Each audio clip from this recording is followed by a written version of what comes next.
attention.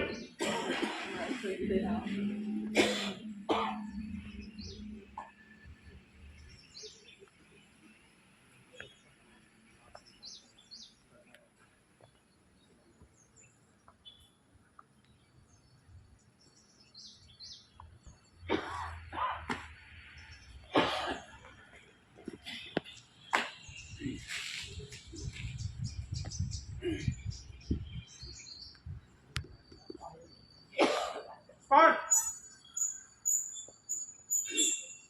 National salute.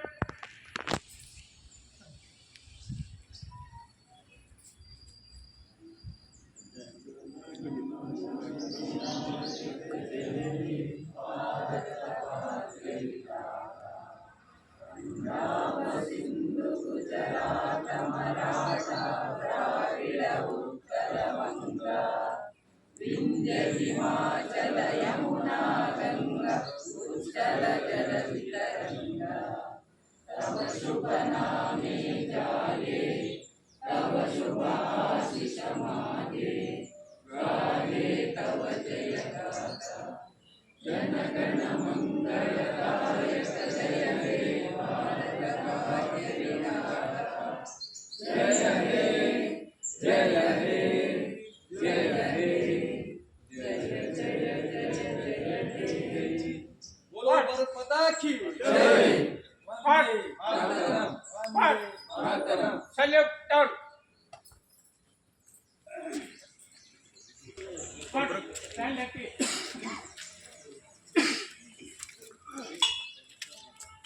बोलो भारत माता की जय। बोलो भारत माता की जय।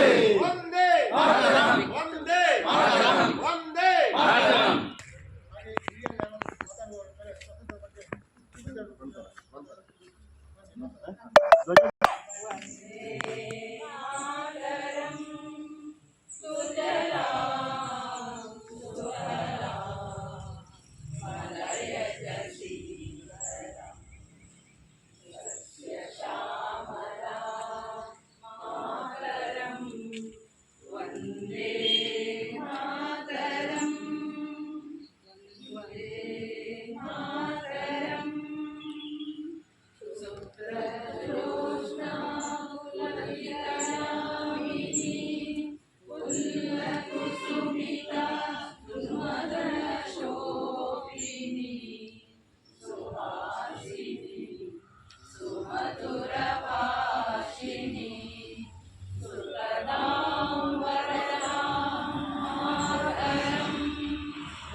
ಆತ್ಮೀಯರಾದ ಪ್ರಜಾತಿ ಬಾಂಧವರೇ ಹಾಗೂ ಸ್ವತಂತ್ರ ಭಾರತದ ಸತ್ಪ್ರಜೆಗಳೇ, ನಿಮ್ಮೆಲ್ಲರಿಗೂ ಪ್ರಪ್ರಥಮವಾಗಿ 79ನೇ ನಮ್ಮ ಸ್ವಾತಂತ್ರ್ಯೋತ್ಸವದ ಅಭಿನಂದನೆಗಳು.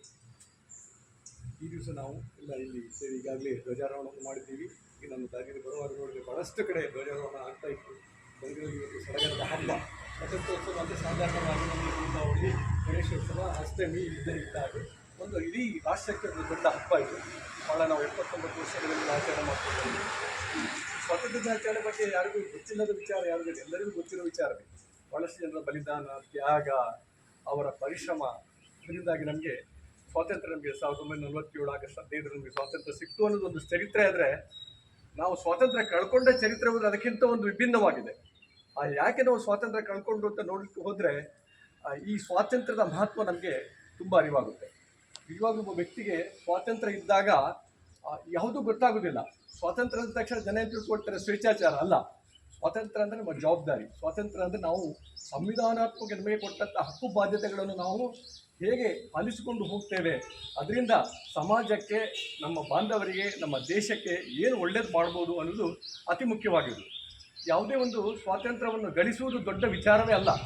ಸ್ವಾತಂತ್ರ್ಯ ಗಳಿಸಿದ ನಂತರ ಅದನ್ನು ಉಳಿಸಿ ಬೆಳೆಸಿಕೊಂಡು ಹೋಗಬೇಕು. ಹಾಗೆ ಈ ಹಣಕಾಸಿನ ವಿಚಾರಕ್ಕೆ ಬಂದಾಗ ನಿಮಗೆಲ್ಲ ಗೊತ್ತಿದೆ, ಹಣ ಗಳಿಸುವುದು ಎಷ್ಟು ಪ್ರಾಮುಖ್ಯವೋ, ಹಣ ಗಳಿಸಿದ ನಂತರ ಅದನ್ನು ಉಳಿಸಿ ಬೆಳೆಸುವುದು ಪ್ರತಿಯೊಬ್ಬರ ಕರ್ತವ್ಯ. ಇಲ್ಲದ್ರೆ ಏನಾಗುತ್ತೆ ಅಂದರೆ ಆ ಹಣ ಇದ್ದಾಗ ಇರುವಂತಹ ಒಂದು ನಮಗೆ ಏನು ಸ್ವಾತಂತ್ರ್ಯ ಇರ್ಬೋದು ಅಥವಾ ನಮಗೆ ಅಭಿಲಾಷೆಗಳಿರ್ಬೋದು, ಆ ಹಣ ಇಲ್ಲದಾಗ ನಾವು ತುಂಬ ಕೊರಗಬೇಕಾಗ್ತದೆ. ಹಾಗೆ ಈ ನಮಗೆ ನಮ್ಮ ಹಿರಿಯರು ದಕ್ಕಿಸಿಕೊಟ್ಟಂಥ ಈ ಸ್ವಾತಂತ್ರ್ಯಕ್ಕೆ ಪ್ರಾಬಬಲಿ ಇಲ್ಲಿ ಸ್ವಾತಂತ್ರ್ಯ ಹೋರಾಟಗಾರರು ಅಥವಾ ಸ್ವಾತಂತ್ರ್ಯಕ್ಕೆ ಮುಂಚೆ ಜನಿಸಿದವರು ಸ್ವಲ್ಪ ಮಂದಿ ಇರ್ಬೋದು. ಆದರೆ ಆ ಸಂದರ್ಭದಲ್ಲಿ ಪಟ್ಟಂಥ ಕಷ್ಟಗಳು ಏನಿತ್ತು ಅದನ್ನು ನಮ್ಮ ಹಿರಿಯರ ಬಾಯಿಂದ ಅವಿದ್ಯಾವಂತರಿಗೆ ಪ್ರತಿಯೊಬ್ಬರ ಬಾಯಿಂದ ನಾವು ಕೇಳಿ ತಿಳ್ಕೊಂಡಿದ್ದೇವೆ. ಹಾಗಾಗಿ ಈ ಸ್ವಾತಂತ್ರ್ಯವನ್ನು ನಾವೆಲ್ಲರೂ ಉಳಿಸ್ಕೊಂಡು ಬೆಳೆಸ್ಕೊಂಡು ಸಮಾಜ ಕೆಲಸಗಳನ್ನು ಮಾಡ್ಕೊಂಡು ಹೋಗೋಣ ಅಂತ ನಾನು ನಿಮ್ಮೆಲ್ಲರಲ್ಲೂ ನಾನು ಪ್ರಾರ್ಥಿಸ್ಕೊಳ್ತೇನೆ. ಒಂದು ಚಿಕ್ಕ ಎಕ್ಸಾಂಪಲ್ ಹೇಳಬೇಕು. ಸ್ವಾತಂತ್ರ್ಯ ಅಂದರೆ ಏನು ಅಂತ ಹೇಳಿದ್ರೆ ಗೊತ್ತಾಗಬೇಕಾದ್ರೆ ನಾವು ಒಂದು ಹೊರ ದೇಶಗಳಿಗೆ ಹೋಗಬೇಕು, ಯಾವುದಾದ್ರೂ ಒಂದು ದೇಶಕ್ಕೆ. ನನಗೆ ನನ್ನ ಕಲಿಗೊಬ್ಬರು ಹೇಳ್ತಿದ್ರು, ಸುಮಾರು 50-40 ವರ್ಷಗಳ ಹಿಂದೆ ಅವರು ಒಂದು ಸೌದಿ ಅಥವಾ ಒಮನ್ ದೇಶದಲ್ಲಿ ಅವರ ಗಂಡ ಕೆಲಸ ಮಾಡ್ತಿರುವಾಗ ಅವರಿಗೆ ಗೊತ್ತಿಲ್ಲ, ಅಲ್ಲಿಯ ಪದ್ಧತಿಗಳೆಲ್ಲ ಗೊತ್ತಿರಲಿಲ್ಲ. ಅವರು ಇಲ್ಲಿ ನಮಗೆ ಮದುವೆಯಾಗಿ ಹೊಸದಾಗಿ ಹೋಗಿದ್ದು, ಇಲ್ಲಿ ಭಾರತ ದೇಶದಲ್ಲಿ ಹೇಗಿದ್ದೇವೆ ಹಾಗೆ ಇರ್ಬೋದು ಅನ್ನೋ ದೃಷ್ಟಿಯಲ್ಲಿ ಹೋದ್ರಂತೆ. ಒಂದು ಶುಕ್ರವಾರ ದಿವಸ ಅಲ್ಲಿ ಶುಕ್ರವಾರ 12 ಗಂಟೆಗೆ ಈಗಿನ ಪರಿಸ್ಥಿತಿ ಬದಲಾವಣೆ ಆಗಿದೆ. ಹೋಗುವಾಗ ಇವರು ರಸ್ತೆಯಲ್ಲಿ ಹೋಗುವಾಗ ಅವರನ್ನು ತಡೆದು ನಿಲ್ಲಿಸಿ ಹೆಂಗಸವರು ಸುಮಾರು 20-22 ವರ್ಷದ ಹೆಂಗಸು, ಗೊತ್ತಿಲ್ಲ ಅಲ್ಲಿ ಆ ದೇಶದ ಆಗುವುದು ಗೊತ್ತಿಲ್ಲ. ಹೇಳಿ ಈಗ ಶುಕ್ರವಾರ ದಿವಸ ಮನೆಯಿಂದ ಹೊರಗೆ ಬರಬಾರ್ದು, ಏನು ಸ್ವಲ್ಪ ಬಂದರೆ ನಿಮ್ಮನ್ನು ಅರೆಸ್ಟ್ ಮಾಡಿ ಒಳಗೆ ಹಾಕ್ತೇವೆ ಅಂತೇಳಿ. ಅಂದರೆ ಆ ಸ್ವಾತಂತ್ರ್ಯಕ್ಕೆ ನಮಗೆ ಗೊತ್ತಾಗಬೇಕಾದ್ರೆ ನಮಗೆ ಅಂಥ ಒಂದು ಸಂದರ್ಭ ಬಂದಾಗ ನಮಗೆ ಗೊತ್ತಾಗ್ತದೆ. ಸೊ ದಯವಿಟ್ಟು ನಾನು ಎಲ್ಲರ ಹತ್ರ ರಿಕ್ವೆಸ್ಟ್ ಮಾಡೋದೇನೆಂದರೆ, ನಾವು ಇದೊಂದು ಕೇವಲ ಒಂದು ತೋರಿಕೆಗಿದ ಆಚರಣೆ ಆಗದಲ್ಲೇ ನಾವು ನಮ್ಮ ಜವಾಬ್ದಾರಿಗಳು ಚೆನ್ನಾಗಿ ಅರ್ಥಕೊಳ್ಳೋಣ. ನಮಗೆ ಕೊಟ್ಟಿರುವಂತಹ ಈ ಸ್ವಾತಂತ್ರ್ಯವನ್ನು ಉತ್ತಮವಾಗಿ ನಾವು ಉಳಿಸಿ ಬೆಳೆಸಿ ಪ್ರತಿಯೊಬ್ಬರಿಗೂ ನಾವು ಮಾದರಿಯಾಗಿ ಬದುಕೋಣ ಅಂತ ಹೇಳ್ತೇನೆ. ಹಾಗೆ ನಮಗೆ ಸ್ವಾತಂತ್ರ್ಯ ಇದೆ ಅಂತ ತಿಳ್ಕೊಂಡು ನಾವೀಗ ನೋಡ್ತೇವೆ. ಈಗ ನಾವು ಬ್ರಿಟಿಷರು ಬಂದರು, ನಮ್ಮ ದೇಶಕ್ಕೆ ಬಂದರು, ವ್ಯಾಪಾರಕ್ಕಾಗಿ ಬಂದವರು. ಅವರು ನಮ್ಮ ದೇಶವನ್ನು ಆಡಲಿಕ್ಕೆ ಬಂದವರಲ್ಲ, ಅಥವಾ ನಮ್ಮನ್ನು ಒಳ್ಳೇದು ಮಾಡಲಿಕ್ಕೆ ಬಂದವರಂತೂ ಖಂಡಿತ ಅಲ್ಲ. ಅವರು ಬಂದದ್ದು ವ್ಯಾಪಾರಕ್ಕೆ. ವ್ಯಾಪಾರ ಮಾಡ್ತಾ ಮಾಡ್ತಾ ಇಲ್ಲಿಯ ಸಂಪತ್ತು ನೋಡಿದಾಗ ಅವ್ರಿಗೆ ಅನಿಸ್ತು, ನಾವು ಈ ಜನಗಳನ್ನು ಹೇಗಾದರೂ ಮಾಡಿ ನಾವು ಮರಳು ಮಾಡ್ಬೋದು, ಈ ಜನಗಳನ್ನು ಹೇಗಾದರೂ ಡಿವೈಡ್ ಆ್ಯಂಡ್ ರೂಲ್ ಮಾಡಿ ನಾವು ಇದನ್ನು ಆಳ್ಬೋದು ಅನ್ನೋ ಒಂದು ಧೈರ್ಯ ಅವರಿಗೆ ಬಂತು. ಅದಕ್ಕೆ ಅವಕಾಶ ಕೊಟ್ಟವರು ನಾವು. ಹಾಗಾಗಿ ಅವರು ಆಳಿದ್ರು. ನಮ್ಮ ಎಲ್ಲ ಈ ಸಂಪತ್ತನ್ನು ದೋಚಿಕೊಂಡು ಹೋದ್ರು ಅಂತ ಹೇಳಿದ್ರು ತಪ್ಪಾಗ್ಲಿಕ್ಕಿಲ್ಲ. ಯಾಕಂದ್ರೆ ಇತ್ತೀಚೆಗೆ ನಾನೊಂದು 6 ತಿಂಗಳ ಹಿಂದೆ ಒಂದು ಇಂಟರ್ನ್ಯಾಷನಲ್ ಕಾನ್ಫರೆನ್ಸ್ ಒಬ್ಬ IAS ಆಫೀಸರ್ ಲಂಡನ್ನಲ್ಲೇ ಕೂತ್ಕೊಂಡು ಲಂಡನ್ನ ಬಗ್ಗೆ ಮಾತಾಡಿದ ಒಂದು ವಿಡಿಯೋವನ್ನು ನಾನು ನೋಡಿದೆ, ಒಂದು ಪತ್ರಿಕೆಗಳಲ್ಲಿ ಪ್ರಕಟವಾಗಿದ್ದನ್ನು ನೋಡಿದೆ. ಅವನು ಹೇಳ್ತಾನೆ, ಇವತ್ತು ನೀವೇನಾದರೂ ಇಲ್ಲಿ ಲಂಡನ್ ಅಥವಾ ಲಂಡನ್ ಬೀದಿಯಲ್ಲಿ ಇಂಗ್ಲೆಂಡಲ್ಲಿ ನೀವು ಇಷ್ಟು ಶ್ರೀಮಂತರಾಗಿದ್ದರೆ ನಮ್ಮ ರಕ್ತವನ್ನು ಹೀರಿ ನೀವು ಮಾಡಿರುವಂಥದ್ದು, ನಮ್ಮ ದೇಶವನ್ನು ನೀವು ಓಪನ್ ಆಗಿ ಹೇಳ್ತಾನೆ, ನಮ್ಮ ದೇಶವನ್ನು ಕೊಳ್ಳೆ ಹೊಡೆದು ಇವತ್ತು ನೀವು ಶ್ರೀಮಂತರಾಗಿದ್ದೀರಿ, ನೀವು ಮುಂದುವರೆದಿದ್ದೀರಿ. ಒಂದು ವೇಳೆ ನಾವು ಕೃಷ್ಣದೇವರಾಯನ ಕಾಲದಲ್ಲಿ ಇದ್ದಂಥ ನಮಗೆ ಆಸ್ತಿ ಅಂತಸ್ತು ನಮ್ಮಲ್ಲಿ ಇದ್ದಿದ್ದರೆ ಇವತ್ತು ನಾವು ನಿಮಗಿಂತ ಎಷ್ಟೋ ಮುಂದೆ ಇರ್ತಿದ್ದು ಅನ್ನೋ ಒಂದು ಇದಂತ. ಹಾಗಾಗಿ ಇಲ್ಲಿಯ ಸಂಪತ್ತನ್ನು ದೋಚಿದ್ರು, ಅದು ಒಂದು ಪಾರ್ಟ್. ಬ್ರಿಟಿಷರು ಸಂಪತ್ತನ್ನು ದೋಚಿದ್ರು ಒಂದಾದರೆ, ಈಗ ಬಂದ ನಮ್ಮ ರಾಜಕೀಯ ವ್ಯವಸ್ಥೆ ಹೇಗಿದೆ ಅಂತ ಹೇಳಿದ್ರೆ, ಎಲ್ಲರೂ ಕೂಡ ಒಂದು ಕಾಲದಲ್ಲಿತ್ತು, ಯಾರಿಗೆ ಆಸ್ತಿ ಅಂತಸ್ತಿಲ್ಲ ಅಂಥವರು ಬಂದು ದೇಶವನ್ನು ನಡೆಸುವಂಥ ಒಂದು ವ್ಯವಸ್ಥೆ ಇತ್ತು. ಮಹಾತ್ಮ ಗಾಂಧಿ ಇರ್ಬೋದು, ಸುಭಾಷ್ ಚಂದ್ರ ಬೋಸ್ ಇರ್ಬೋದು, ಲಾಲಾ ಲಜಪತ್ ರಾಯ್ ಇರ್ಬೋದು, ಬಾಲಗಂಗಾಧರ ತಿಲಕ್ ಇರ್ಬೋದು, ಅವರು ಯಾರು ಕೂಡ ಆಸ್ತಿ ಅಂತಸ್ತಿಗಾಗಿ ಬಂದವರಲ್ಲ. ಆದರೆ ಇವತ್ತು ಬರುವವರು ಏನಂದರೆ, it is A business investment. ಇವತ್ತು ನಾನು ಇಷ್ಟು ದುಡ್ಡು ಹಾಕ್ತೇನೆ, ನಾಳೆ ನನಗೆ ಇಷ್ಟು ದುಡ್ಡು ಆಗಬೇಕು. ನೀವು ನೋಡಿ, ಅವರು ಎಲೆಕ್ಷನ್ ನಿಲ್ಲುವಾಗ ಪ್ರತಿಯೊಬ್ಬರ ಬಯೋಡಾಟಾ ಕೊಡ್ತಾರೆ, ಅವರು ಎಷ್ಟೆಷ್ಟು ಆಸ್ತಿ ಹೊಂದಿದ್ದಾರೆ ಅಂತೇಳಿ. 100 ಕೋಟಿ, 200 ಕೋಟಿ, 1000 ಕೋಟಿ, 2000 ಕೋಟಿ. ಅವರಿಗೆ ಏನು ದೇಶದ ಬಗ್ಗೆ ಯಾವ ರೀತಿಯ ಕಾಳಜಿ ಇರ್ತದೆ. ಹಾಗಾಗಿ ಒಂದು ಮಾತ್ರ ತಿಳ್ಕೊಳ್ಬೇಕು, ನೀವು ಎಲ್ಲ ಸೇರಿಕೊಂಡು ಪ್ರತಿಯೊಬ್ಬರು ನಮ್ಮ ಮಕ್ಕಳು ಇಂಜಿನಿಯರ್ ಆಗಬೇಕು, ಡಾಕ್ಟರ್ ಆಗಬೇಕು, ದೊಡ್ಡ ಫಾರಿನಲ್ಲಿ ದುಡಿಬೇಕು, ಹಣ ಸಂಪಾದನೆ ಮಾಡಬೇಕು, ಆಸ್ತಿ ಸಂಪಾದನೆ ಮಾಡಬೇಕು ಅಂತ ಬಯಸುವುದು ತಪ್ಪಲ್ಲ. ಆದರೆ ಇಲ್ಲಿರುವ ಇನ್ಕ್ಲೂಡಿಂಗ್ ಮೀ, ನಾವು ಎಲ್ಲರೂ ಕೂಡ ಯಾರು ಕೂಡ ನನ್ನ ಒಬ್ಬ ಮಗ ರಾಜಕೀಯ ಸೇರಬೇಕು, ಒಬ್ಬ ಮುಖ್ಯಮಂತ್ರಿ ಆಗಬೇಕು ಅಥವಾ ಒಂದು ಮಂತ್ರಿ ಆಗಬೇಕು ಅನ್ನೋ ಕಲ್ಪನೆ ಯಾರಲ್ಲೂ ಇಲ್ಲ. ಹಾಗಾಗಿ ಮುಖ್ಯಮಂತ್ರಿ ಮಗ ಮತ್ತೆ ಬರ್ತಾನೆ, ಮತ್ತೊಬ್ಬ ರಾಜಕೀಯದಲ್ಲಿ ಅವರವರೇ ಮಾಡ್ಕೊಂಡು ಹೋಗಿ ನಮ್ಮನ್ನು ಈ ಸ್ಥಿತಿಗೆ ತಂದಿಟ್ಟಿದ್ದಾರೆ. ಹಾಗಾಗಿ ನಾವೆಲ್ಲರೂ ಕೂಡ ಉತ್ತಮವಾಗಿ ಚಿಂತನೆಯನ್ನು ಮಾಡೋಣ, ಈ ಗಳಿಸಿಕೊಟ್ಟ ಸ್ವಾತಂತ್ರ್ಯ ಉಳಿಸಿಕೊಂಡು ಹೋಗೋಣ. ಎಲ್ಲರಿಗೂ ಶುಭವಾಗಲಿ ಅಂತ ಹೇಳ್ತಾ ನನ್ನ 2 ಮಾತುಗಳನ್ನು ಮುಗಿಸ್ತೇನೆ. ಜೈ ಜೈ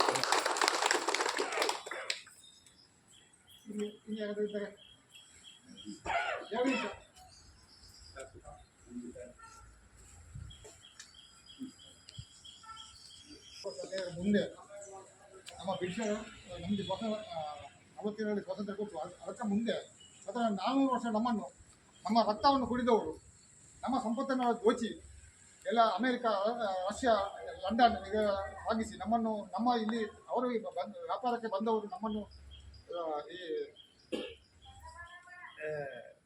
ಇದು ನಮ್ಮ ಒಗ್ಗಟ್ಟನ್ನು ನೋಡಿ ಇಲ್ಲಿಯ ಜಾತಿ ಪದ್ಧತಿ ಇದೆ, ಅನೇಕ ಜಾತಿ ಪದ್ಧತಿ, ಹಿರಿಯರು ಮತ್ತು ಕಿರಿಯರು ಮತ್ತು ಮೇಲ್ಜಾತಿ ಕೆಳಜಾತಿ ಜಾತಿಯ ಪದ್ಧತಿ ಇದ್ದುದರಿಂದ ಆ ಜಾತಿಯವರು ಕೆಲವು ಸಂಘಗಳನ್ನು ಹಿಡ್ಕೊಂಡು ಅವರು ನಮ್ಮನ್ನು 400 ವರ್ಷ ಆಳಿದರು. ಆಳುವಾಗ 400 ವರ್ಷದಲ್ಲಿ ಬ್ರಿಟಿಷರು ಹೆಚ್ಚಾಗಿ ಫಸ್ಟಿಗೆ ಫ್ರೆಂಚರು ಬಂದರು, ಆಮೇಲೆ ಬ್ರಿಟಿಷರು ಲಾಸ್ಟಿಗೆ 200-300 ವರ್ಷ ನಮ್ಮ ಬ್ರಿಟಿಷರು ನಮ್ಮನ್ನು ಎಲ್ಲ ದೋಚಿ ನಮ್ಮ ಹಿರಿಯರನ್ನೆಲ್ಲ ಈ ರೈಲ್ವೆ ಮಾರ್ಗ ಎಲ್ಲ ಹಿಂದಿನ ಕಾಲದಲ್ಲಿ ಮಾಡ್ತಿರುವಾಗ ಎಲ್ಲ ಹೊಡೆದು ಬಡ್ಡೆ ರಕ್ತ ರಾತ್ರಿ ಹಗಲು ಊಟ ಕೊಡದೆ ಈ ರಾತ್ರಿ ಜೈಲು ಹಾಕಿ ರಸ್ತೆ ಮಾರ್ಗವನ್ನು ಮಾಡಿಸಿದ್ದಾರೆ. ಹಾಗಾಗಿ ಅದರಿಂದ 1947 ಆಗಸ್ಟ್ 15 ನಮಗೆ ಸ್ವಾತಂತ್ರ್ಯ ಬಂತು.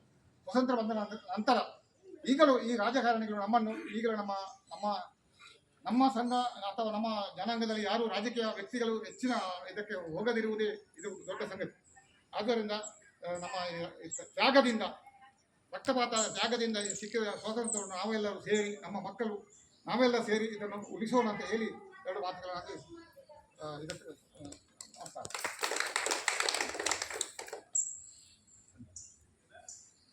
ಹತ್ತೊಂಬತ್ತನೆಯ ದೇಶದ ಸ್ವಾತಂತ್ರ್ಯೋತ್ಸವದ ಶುಭಾಶಯಗಳು.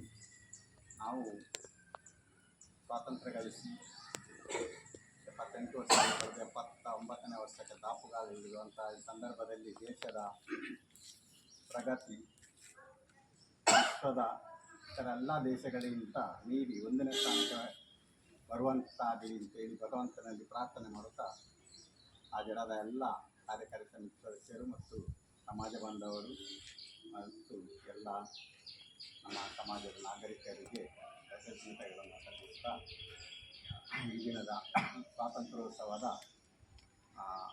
ಶುಭಾಶಯಗಳನ್ನು ಮತ್ತೊಮ್ಮೆ ಕೋರ್ತಾ ಇದ್ದೇವೆ.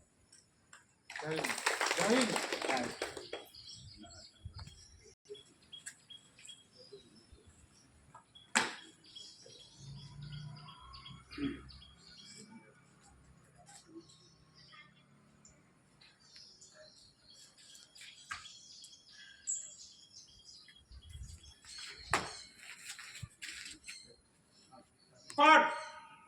Dismiss.